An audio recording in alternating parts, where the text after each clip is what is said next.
Hello दोस्तों, मैं doctor आफाक Ansari, homeopathic physician, आपके अपने यूट्यूब चैनल में आपका हार्दिक स्वागत करता हूं। आज हम बात करते हैं यूट्रस फाइब्रॉइड, जो महिलाओं से संबंधित जुड़ी हुई एक जटिल समस्या होती है। यूट्रस फाइब्रॉइड को गर्भाशय की गांठ या बच्चेदानी की गांठ भी बोलते हैं।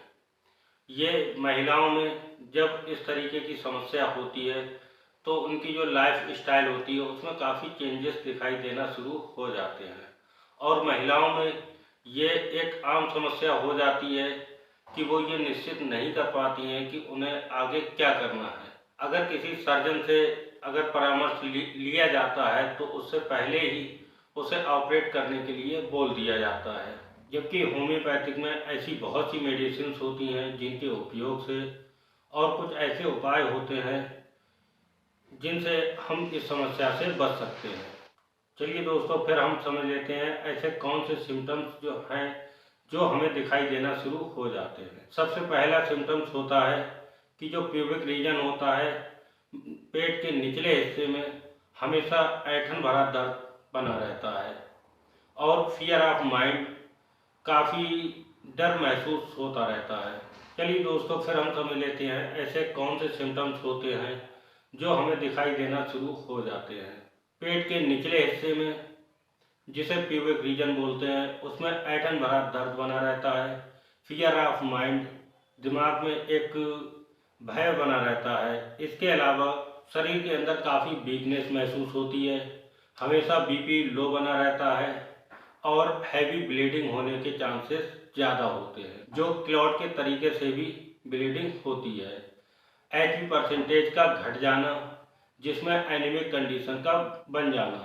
इसके अलावा मेंटली फिजिकली वीकनेस, एग्जेशन, थकावट का महसूस होना, ये इसके सामान्यतः कुछ लक्षण जो हैं दिखाई देना शुरू हो जाते हैं। चलिए दोस्तों, फिर हम जान लेते हैं ऐसे कौन से कारण हैं जिनकी वजह से यूट्रस फाइब्रॉइड होना एक आम समस्या होती है। सबसे पहले इसके दो हार्मोन्स होते हैं, एस्ट्रोजन हार्मोन्स और प्रोजेस्टेरोन हार्मोन्स।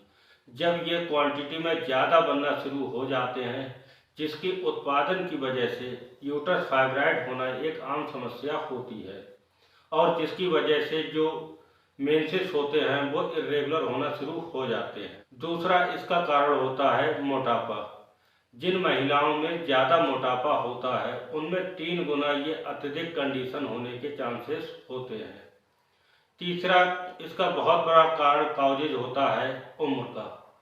अब जिन महिलाओं की उम्र 30 से 40 के बीच में होती है उन महिलाओं में अक्सर ये समस्या देखने को मिल सकती है। चौथा इसका कारण होता है असंतुलित आहार। जो महिलाएं असंतुलित आहार का ज़्यादा इस्तेमाल करती हैं उन महिलाओं में भी ये समस्या होना एक आम बात होती है। जैसे कि ज़्यादा रेड मीट का इस्तेमाल करना, ये भी यूट्रस फाइब्रॉइड होने की एक आम समस्या होती है। और जो महिलाएं ज़्यादा जिंक फूड का इस्तेमाल करती हैं उन महिलाओं में भी ये समस्या हो सकती है। पांचवा इसका एक और कारण होता है विटामिन डी की डिफिशियंसी। अगर विटामिन डी की कमी शरीर के अंदर अगर ज़्यादा होती है तो इस वजह से भी यूट्रस फाइब्रॉइड होने के चांसेस ज़्यादा होते हैं।